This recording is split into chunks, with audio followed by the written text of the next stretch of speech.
Republicans are blatantly lying to you about why this government shutdown is happening. And I'm telling you this as one of the people who is being seriously harmed by this shutdown. My husband is active duty military, and our household budget has officially been shot to by this shutdown. Now that he has to go to work every single day, but they don't have to pay him until all of this is over. Unlike, of course, Congress, who will keep receiving their paychecks. I'm having to make phone calls today to all of the companies that we owe money for things like utilities and housing to let them know that we don't have the money to give them until all of this is over, because what little we do have has to be conserved for groceries right now. And you know what? I'm willing to make that sacrifice on my family's behalf if it means that our neighbors don't lose their health insurance. What I'm not okay with is having to suffer through this while Republicans like Mike Johnson and JD Vance are lying about who is doing this to me, to my family, to families just like mine, because they are the ones doing it. This shutdown is happening because the Republican Party, which currently holds full control of the House of Representatives, the U.S. Senate, and the White House,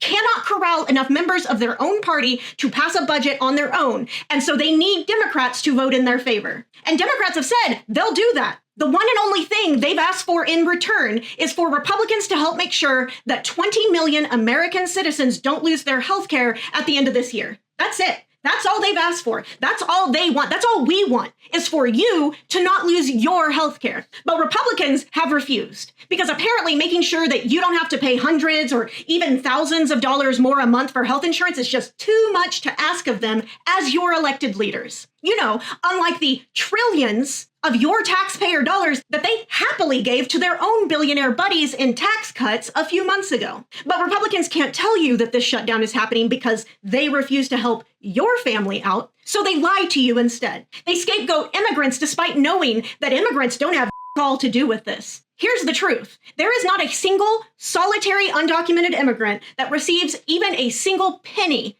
of ACA subsidies. Not one. In fact, undocumented immigrants are legally prohibited from receiving any subsidy at all. Republicans just think that you are so stupid that they can claim otherwise, and you just won't notice or bother looking it up yourself. Or they think that you will look it up, but you'll just be too much of a coward to push back on their lies. But every single one of the 20 million plus Americans that Republicans are refusing to help are working class and middle class American citizens. It's farmers and small business owners. It's single moms and families with young kids. And that is why Republicans don't give a about it, because none of those Americans make enough money for Republicans to care about them. And that is why every single bit of the blame for this shutdown lays at the feet of the guy in the White House and Republicans in control of Congress. Period.